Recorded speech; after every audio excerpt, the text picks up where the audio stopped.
Good morning, and it is great to see so many people here today. I want to take this opportunity for a special welcome. Premier Ford, welcome to North Bay. Mayor, thank you.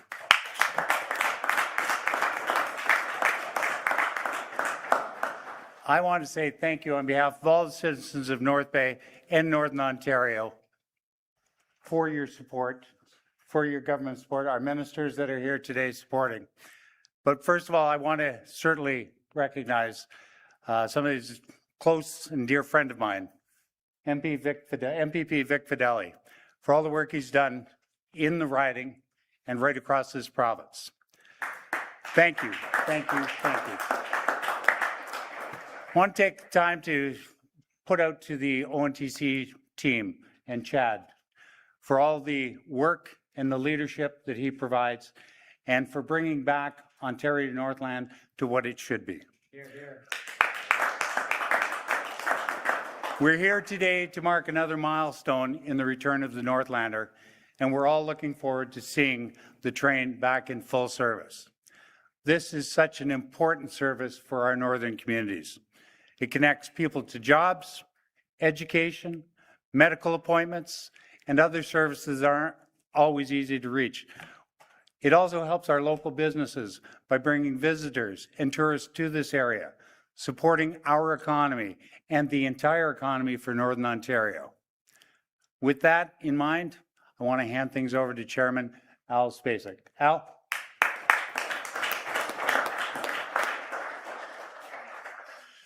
Good morning, bonjour, wache.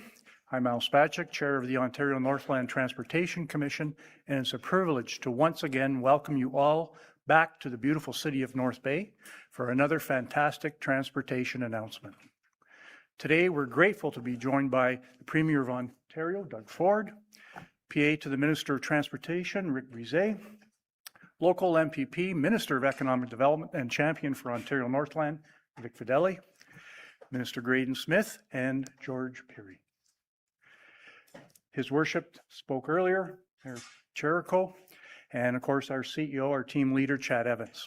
And my fellow commissioners who are here today, William Ferguson, Katie Philp, Al Yeomans, and our Vice Chair, R.J. Falcone.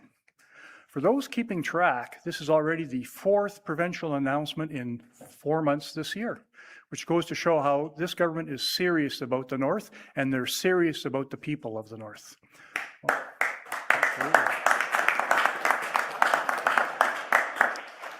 On behalf of Ontario Northland, I want to again thank Premier Ford and his entire team for their support and resolve over the last several years.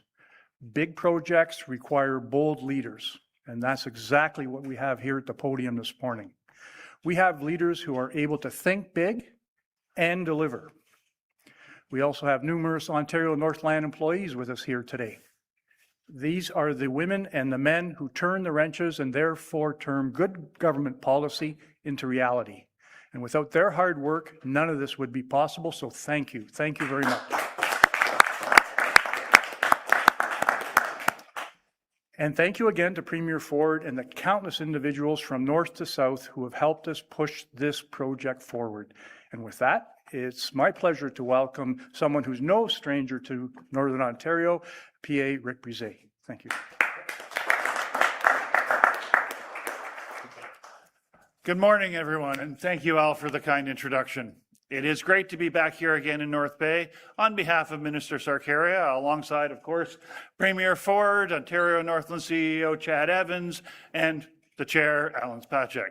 And of course, my colleagues, MPP Fideli, MPP Peary, and MPP Smith are here. It's wonderful to have the whole team together. Our government was elected on a promise to protect Ontario, and that includes making sure that people in Northern Ontario have a safe and reliable way to get where they need to go. As we plan to bring the Northlander back into service, we've already reached several major milestones. Under the leadership of Premier Ford, our government has invested more than $100 million in rail infrastructure improvements all along the corridor. We completed the North Bay Rail Bypass, which will cut travel times by 15 minutes to the North Bay Station. We've renovated stations at Cochrane and Englehart, and renovations at North Bay Station are nearing completion. Construction's also underway at the Timmins Porcupine Station. We've rebuilt platforms, and we continue to install shelters at stations all along the corridor. Investing in fast and reliable transit is a key part of our government's plan to get people and goods moving. Today, we're one step closer to restoring Northlander service and transforming the way people travel across northeastern Ontario. And with that, I'd like to turn it over to my good friend and someone you all know certainly, MPP Vic Fideli. Thank you very much.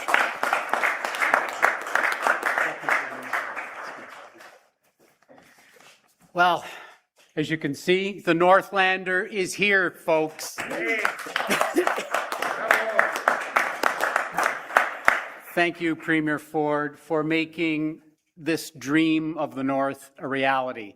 For the people of Ontario, this means more choice and convenience in travel options. Here in North Bay, we felt the excitement of people seeing these blue and yellow train cars spotted up and down the tracks, texting photos as they saw it coming up. The anticipation, we heard daily about this anticipation for this train's return. Premier, it's not just about bringing back the Northlander train, but more importantly, it's restoring passenger rail service for the people who live here, who will rely on the train to reach medical appointments, concerts, sporting events in Toronto, and heading further north. It's about restoring a crucial transportation link, especially for those without access to reliable transportation. It's about the choice to take the train during our long winter season instead of having to drive yourself. These new train sets will offer modern amenities, comfortable seating, and better accessibility. You're going to see that as you walk through them today. It's about maximizing your time by booking a business class seating pod and holding virtual meetings there using the train's Wi-Fi. It's about exploring Ontario staycations so you can travel farther north for fishing trips or into the city for urban experiences. So imagine families starting at Union Station, heading north, maybe stopping here in North Bay to take in a Chief Commander 2 cruise, see the Dion Quince Museum, carry on the next day through to Timmins and on to Cochrane, overnight there, head to Moosonee on the Polar Bear Express, another great Ontario Northland train. After a fascinating day there, head back to Cochrane and then head home, maybe spending another night in one of our other northern towns. Today's announcement complements the acquisition, as MPP Brise said, of 200 kilometers of track between North Bay and Washego, an investment that allows the province to sustain key rail infrastructure, improving both passenger and freight services along the corridor, which helps ensure the train will run on time. That was a crucial purchase. All the Northlander updates demonstrate that the Ontario government is fulfilling its promise to restore the Northlander. We promised safe, reliable, and affordable passenger rail service for the North, giving hardworking families better access to education, healthcare, and good-paying jobs. We've worked hard for 14 years to deliver what the people in Nipissing requested. This continues to position Northern Ontario's economy for growth, resilience, and long-term prosperity. Folks, there's light at the end of the tunnel, and that's the Northlander.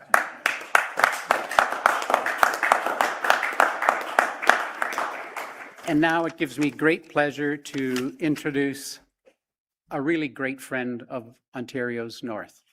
First of all, the hardest working premier you'll ever find in the history of Ontario, and that is no exaggeration, and the hardest supporter, the most diligent supporter of Ontario's North. And I think this investment in the Northlander and the fact that it's here today proves that point. Ladies and gentlemen, our friend and yours, Premier Doug Ford.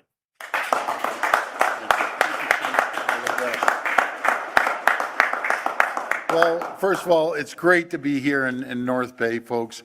I hopped on the train, I looked at everyone else in all these fancy suits, and I have my beautiful OPP jacket on. But you all look sharp. We got to find out where you get your suits from. First of all, you know, Vic, I'm just so proud of you. I'm so proud of everyone. And, you know, we're alongside. I think you've been introduced about four times already, but I'll do it again. George, thank you. Great representative, great minister from Timmins and Graydon, just down the street in Muskoka there. And Rick, you've been heading this up, and I want to thank you, Rick. People had the opportunity to listen to you, but you've been instrumental in doing this, and the great job you're doing as a PA to the Minister of Transportation. And Mayor, thank you for welcoming us. What a great town you have, and there's no bigger champion down at Queen's Park than Vic. You should see this guy in action over North Bay. He jumps on top of the cabinet table and screaming and shouting. Everything goes to North Bay, but that means you're doing your job. Alan Chad from the Ontario Northland, thank you for your leadership. This wouldn't be possible if it wasn't for yourself. And all the folks that are part of Ontario Northland, folks, you can't see them, but this would not happen without everyone right behind the cameras. They deserve all the credit in the world. And even the folks there, I went to say hello to the people that are ready to sell tickets. They were ready like right now to sell tickets. So just incredible people. You know, folks, as we see, we've been under attack from President Trump's tariffs, and it continues to cause economic uncertainty. Our government has a plan to protect Ontario. We may not be able to control President Trump, but what we can control, the decisions we make right here in Ontario, by building the most competitive, resilient, and self-reliant economy in the G7. I always say we don't need President Trump's approval to get permits a lot quicker when it comes to mining. We don't need President Trump's approval when we're leading the world in nuclear energy. We don't need his approval to get homes built a lot faster. We can. We're going to be self-reliant, and we are an economic powerhouse around the world. As we found out when we visited Texas, then I have to tell you, I always say this, I differentiate between President Trump's attacks and the great American people that treated us like gold, and we walked away from our trip in Texas, 13 stops in a matter of 3 cities in a little over 2 and a bit days, with billions of dollars of investment right here in Ontario. And I always say nothing is better than looking across the desk, eye to eye with your customer. Not on the screen, not on a telephone, but they appreciated us coming down there, and they're rewarding us with billions of dollars in investment right here in Ontario. We can't afford to be complacent, and we need to be ready for everything. That's why it's more important than ever that we deliver on our plan so we can keep workers on the job and protect Ontario's economy, protect Ontario's communities like we're doing here in North Bay, protect their jobs, and protect families. We're cutting taxes, red tape, and unnecessary paperwork, saving people and businesses $12 billion a year and saving 1.8 million working hours every single year. And that was our #1 selling feature when we're down in the U.S. We have the brightest, the smartest, we have the ingenuity, unlike anywhere in the world, right here in Ontario. This includes our government's $1.1 billion small business tax cut, which is a cut of more than 30% that is saving more than 375,000 small businesses $5,000 each and every single year. And I know you have quite a few small businesses here, Mayor and Vic, and that's $5,000 back into their pockets. What do they do with it? They invest it into their people, their technology, into their infrastructure, maybe new equipment. This is time and money that businesses are reinvesting into more jobs and bigger paychecks for their workers. And we're not stopping there. Across the province, we're investing $236 billion in roads, highways, transit, hospitals, and schools so we can connect communities, create opportunities, and help unlock the economic potential of regions like Northern Ontario.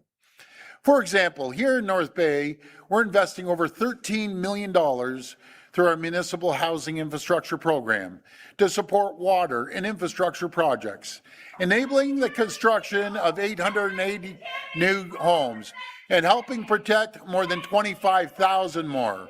We've invested nearly $29 million to build the new Mapleview Public School in North Bay and expand St. Teresa's Catholic Elementary School in Callander. We're supporting North Bay Regional Health Center and the Mattawa Hospital with over $26 million in annual funding to improve care in the community. And we're investing nearly $1.2 million to connect 2,000 new local patients to primary care. We're widening Highway 69 from 2 to 4 lanes between Sudbury and Parry Sound and planning the first 2-in-1 highway pilot project in all of North America. It's never been done. We're doing it on Highway 11 north of North Bay. It'll be the first. We're also investing more than $350 million to refurbish the 121 GO Transit rail cars at Ontario Northland's facility right here in North Bay to create hundreds of good-paying manufacturing jobs right in this community. As we deliver on the largest transit expansion in North America, we're bringing back the Northlander. For the first time in 14 years since it was canceled by the previous government, I'm thrilled to officially welcome the Northlander back to North Bay today as it continues critical testing ahead of the return to service later this year. This first train set will soon complete burn-in testing, and Ontario Northland is now rigorously testing it along the entire route to make sure everything is operating safely and efficiently. Well, the next 2 train sets will follow in the coming months. Once it's up and running, the Northlander will connect passengers from Toronto to Timmins and Cochrane in comfort, with accessible seats and washrooms, charging ports and Wi-Fi across 16 stops and 740 kilometers. To increase convenience, our government recently introduced legislation to give riders in communities along the line more flexibility with rideshare services to ensure people have the reliable options to get safely to and from stations, and to keep trips on the Northlander affordable. Fares are launching at roughly 10% above the cost of an Ontario Northland bus ticket, with discounts for seniors, veterans, children, families of 2 or more, and people traveling for medical appointments. The Northlander is about more than transportation. It's about connecting people to life-changing opportunities and seniors to vital medical appointments. It's about helping students getting home to their loved ones, boosting tourism, supporting small businesses across the north, and getting miners and skilled workers to their work sites. Bringing the Northlander back means stronger towns and local industries along the entire route, and good jobs and economic growth across the north for generations to come.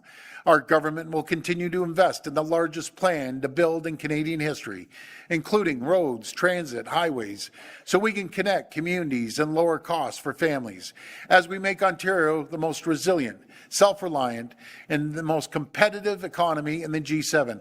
I want to thank you, and may God bless the people of Ontario. Thank you so much. We will now take questions from the media. Media can come to the microphone and state their name and outlet. Just a reminder, the format is 1 question and 1 follow-up. First question. Hi. Hello, welcome Premier Jennifer Hamilton-McCharles with the North Bay Nugget. Hi, Jennifer. I'm just swinging from the train station to the highway. There's been 10 deaths on Highway 1117 in 2026. Can you tell me when the province is going to fix Highway 1117, and can you provide real timelines with real progress? Well, maybe I'll pass out to Rick in a minute, but in saying that, there's no government that's invested more in highways in the north than what we have. I think the number, I could be wrong, it was about 600 million, somewhere around there. About $600 million. We're going full steam on making sure that we expand highways that no government's ever expanded before. The 1117, the 2-in-1, that's never been done in North America.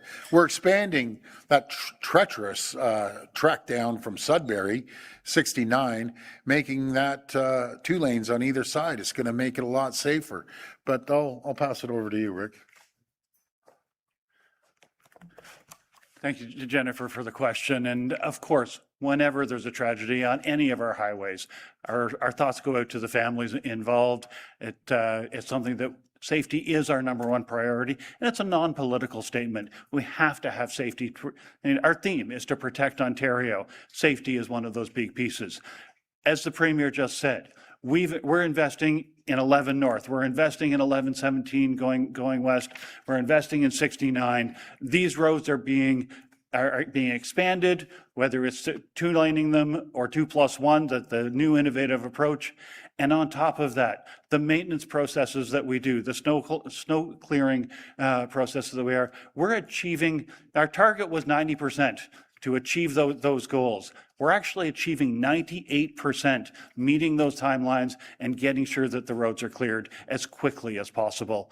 I think that we've invested more than any other government in maintaining our roads and expanding and improving the safety of those roads, and we'll continue to do so. Thank you.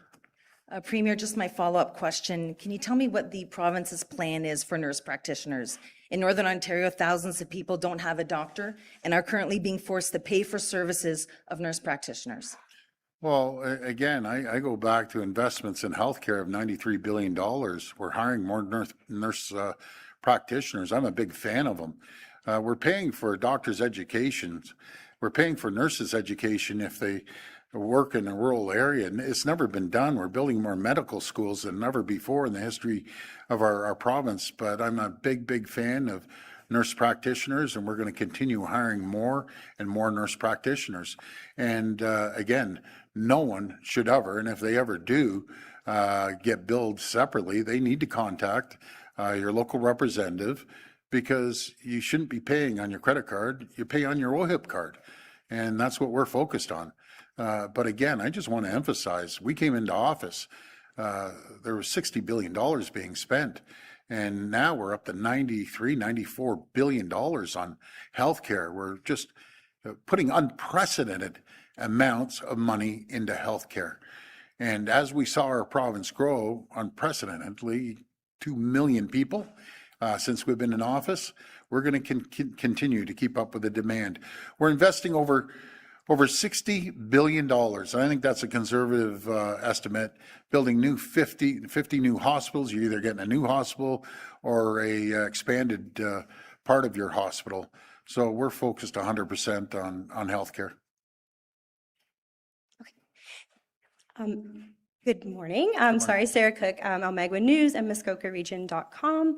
I'm here to ask, the Better Regional Government Act gives the Minister of Municipal Affairs and Housing the ability to select a warden for Simcoe County and the chairs of the regional governments, including Muskoka. Will there be a role for those councils in the selection process? Well, we're like we've done before. We've selected chairs. It's kind of all split up all across the province. We want to keep consistency across the board and appoint the chairs for the regions. We're going to work collectively and collaboratively, especially with the mayors and the regions. I'd be very frank. There isn't a mayor that I've talked to that agrees 100% with what the region does. There's always a lot of conflict. We're going to put a chair to follow the mandate that we got elected on, and that's moving jobs and the economy and transportation and infrastructure forward. And we have to make homes affordable too. There's a lot of communities and cities that are waiving the DC charges to be able to build more homes, affordable homes. And all of a sudden, regions come along and they jack up the taxes more.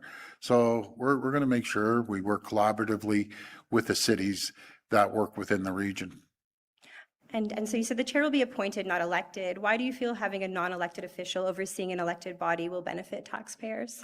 Well, it's going to benefit taxpayers because we got elected with a clear mandate to move the regions forward. We're pouring billions of dollars of infrastructure into these regions, and the mayors, they need a voice. They have a certain voice, but it's unusual that I have more complaints from mayors about the region than I've ever seen. I don't know of one mayor that says, oh, the region's great. They're doing a fantastic job. No, they're getting in the way of getting productivity done. And I'm just speaking on behalf of a lot of mayors that I've talked to across the province. It might be different in some regions, but I can assure you, they want to move forward. They were happy as anything when we gave them planning And the ironic thing is, so we pull planning off the region, and I'm not talking about this community, I'm talking about certain communities where the growth is. And guess what? They keep all the planners. Rather than transferring them to the cities, they're still on the payroll. Unacceptable.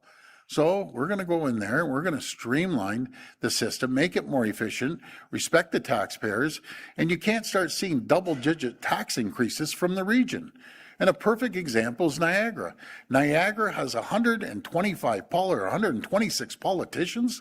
You got to be kidding me. That's more than the entire province that we have 124 for 500,000 people. I'm going to repeat that. 126 elected politicians in Niagara for 500,000 people. That's a broken system. And we're going to streamline it and make it efficient because the people in Niagara deserve better. They're getting double-digit tax increases because they're too busy. These other folks are too busy filling their own pockets, paying their salaries. Premier Chris Dawson with the Village Media Bay Today in North Bay. Welcome Chris. to North Bay. Thank you. We've had some challenges up here with the Near North District School Board and some governance issues. When do you feel those will be resolved and back to normal up here? Well, Minister Paul Calandra is doing an incredible job, again, holding school boards accountable.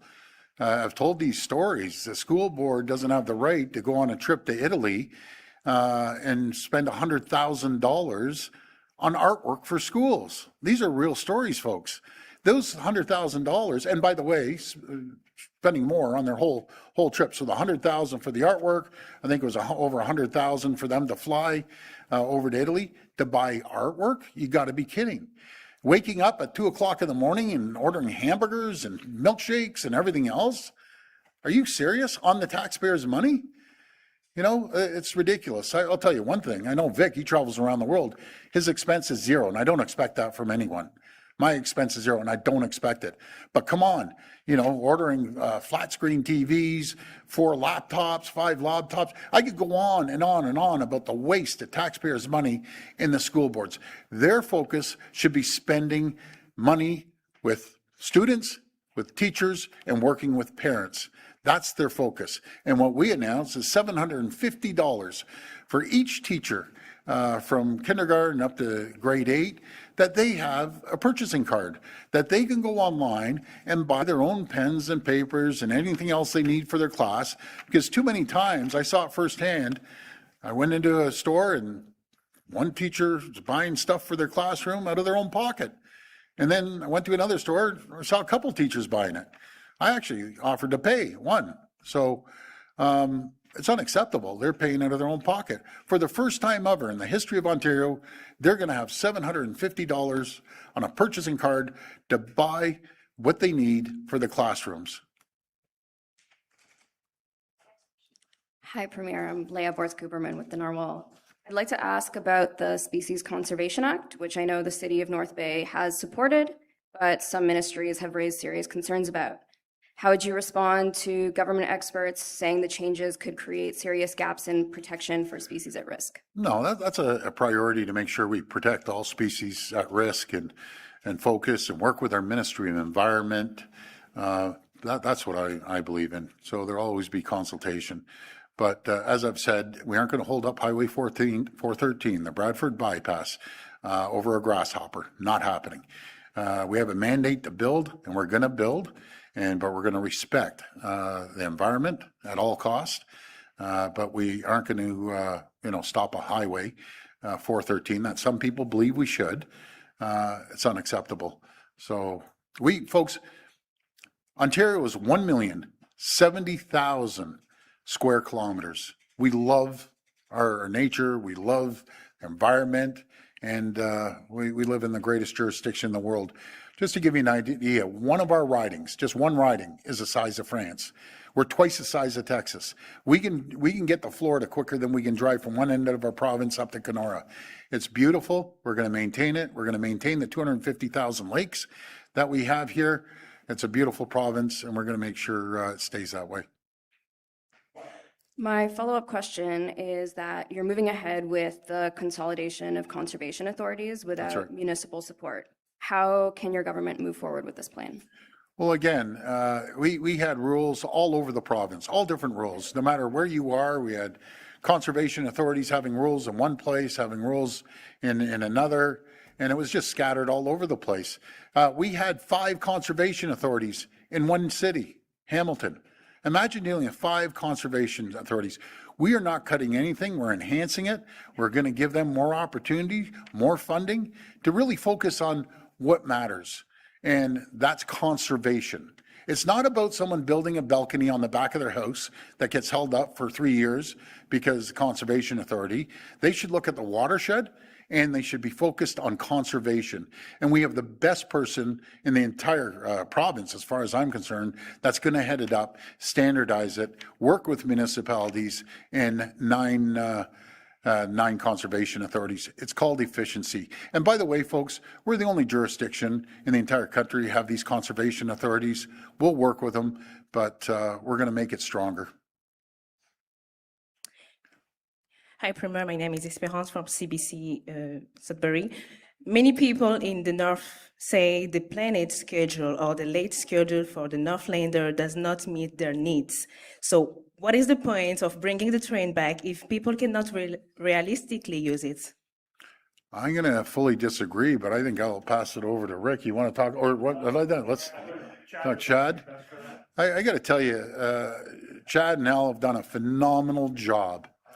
And anyone who complains needs to get their head shaken a little bit. We're spending a tremendous amount of money for people that would never, ever have an opportunity to hop on the train. Vic Fideli worked his back off for 8 years promoting the train. We went out and bought beautiful trains. So, work around the schedule. This isn't going to be like the TTC. You get a delivery every 15 minutes. We should be fortunate that they have a train going up to one of the 16 northern locations that they would never, ever see after the previous government cut it. So, that's my comment about them. Thank you. Good morning, everybody. Thank you for that question. Chad Evans here. I'm the CEO here at Ontario Northland. Regarding the schedule, and in particular the schedule in the north, when we began this process through the business case, we conducted extensive community consultation. We called them community connection events. I attended many of them. We had a large team out at them. We did surveys, MTO did surveys, and overwhelmingly, people wanted to arrive in the southern parts of Ontario, the GTA, in the morning so that they could conduct whatever business it is that they want to conduct there, be it medical appointments, be it a business meeting, sporting events, etc. And that was overwhelming. We knew that meant you would need to leave Northern Ontario early in the morning or through the night. And that's not an unusual reality. People today that depart Northern Ontario, depart Timmins, depart New Liskeard in order to reach a point in Southern Ontario, they do travel early in the morning or through the night in order to get there in their journey.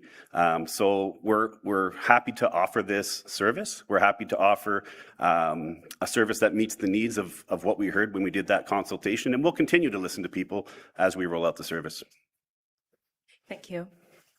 My following up is for... So much more politically correct than I am. Boy. My second question, Premier, coming from my colleague, the Liberals in Ottawa are just 1 seat away from majority. Is that really what you want as a progressive conservative Premier? I don't look at political stripes, and I don't give 2 hoots. I'll work with anyone. I don't care if it's an NDP mayor in Toronto or if it's NDP colleagues of mine, Premier Eby or Rob Canoe, which is a good pal of mine. I work with someone who wants to help Ontario. And if it's a federal government of any political stripe, I will work with them. And it so happened to be Prime Minister Carney. We're working extremely, extremely well. We just announced an $8.8 billion investment about building new homes, getting rid of the HST. That's 13%. So if someone wants to buy a new build here in North Bay, they're getting a 13% reduction right off the hop. That's who I look at. And we work very well together. I don't control the federal elections or the by-elections, but whatever happens, happens. And I'm going to continue working collaboratively with the federal government, no matter what political stripe they are. Hi, Premier. Eric Tashner with CTV News. I'd like to echo my colleagues' remarks. Welcome back to North Bay. you. Just to follow up on that, are you comfortable with Prime Minister Carney getting a majority government if he gets there with floor crossings as opposed through next week's by-elections? That's up to the local MPPs. They're going to have to face their voters when they go back to the polls. But that's a system that we have, and we're going to work with anyone. Doesn't matter if Prime Minister Carney has a minority or a majority government. As long as he works with the province of Ontario and supports us, that's all that matters. And so far, we've been working very well together. Sure, we may agree to disagree the odd time, but at the end of the day, we've done phenomenal work together in supporting the people of Ontario jointly. And a question for Chad, if you don't mind, about launch date. Chad, is there a more concrete timeline on when the Northlander will be returning to full service? Thank you. Yeah, thank you for the question. So regarding service launch, right behind us today is train set number 1 that we're going to use to operate the Northlander service. There's 2 more identical train sets to this that we will be operating to deliver the full service. This train set, as the Premier's remarks indicated earlier, has reached substantial completion of its burn-in phase. And following this, what we're moving into is a period called revenue service demonstration. During this revenue service demonstration, our staff will be on board the train, learning the systems. They'll be operating the train through the entire corridor from Timmins and Cochrane south to Toronto Union Station, stopping at the stations, learning the interaction with the infrastructure along the way, and that's going to take some time. Meanwhile, we have train set 2 that's going to go through the same set of steps. That train set has arrived in Toronto. It's going through static testing now. It'll be a number of weeks or months before it begins doing the same service, followed by train set 3.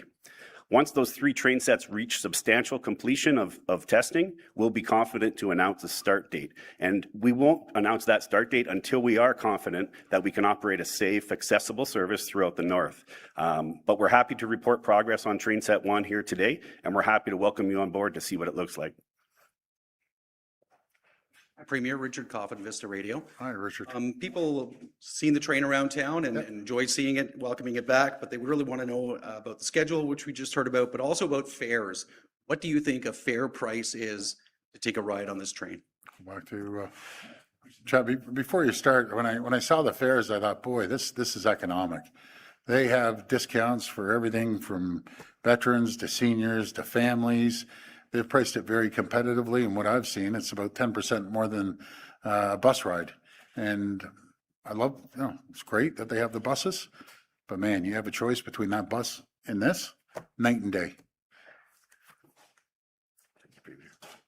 Yeah, thank you for the question. And echoing the Premier's comments, we've priced approximately a 10% increased premium over top of what a comparable bus route might look like. But what I want to emphasize, part of today's press release, you'll be able to find sample fares on our website following today's press conference here.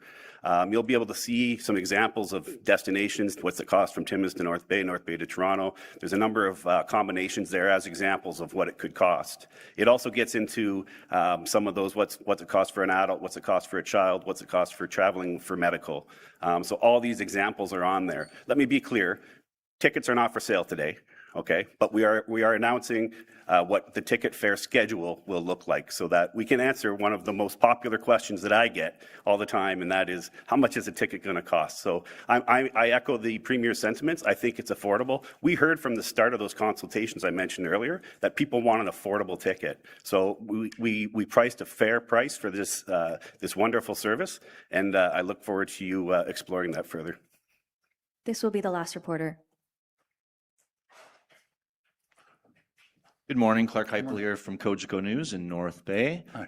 Question for the Premier. Is the onus on the rider to support this train so it remains in place? Is there a pressure on ridership to keep this financially viable long term? Well, with anything, I think it's up to the customer to show the province and Ontario Northland that they want this train. We worked hard. We didn't work hard. Vic started this from the day I met him. 8 years ago, fought for it and put a fabulous team together. And this is the best announcement the North has ever seen since I've been elected. It connects 740 kilometers, which is a massive stretch, connects 16 different stops. It supports the people in so many different areas, as you've heard over and over again. This is the best announcement ever in the 8 years we've been in office for the people of the North. And I'm happy as punch for them. So they'll utilize it, and it's going to be great. This concludes today's questions. Well, again, folks, thank you so much. I want to thank everyone from Ontario Northland for all their work. I want to thank our whole team that put this together. This is a phenomenal, game-changing, life-changing opportunity to get to appointments and visit the city, visit other towns. So utilize the Northlander. It's an incredible train, and hopefully the media, you'll be able to go on and take a look at it. The best thing that's ever happened to the North. Take care and God bless.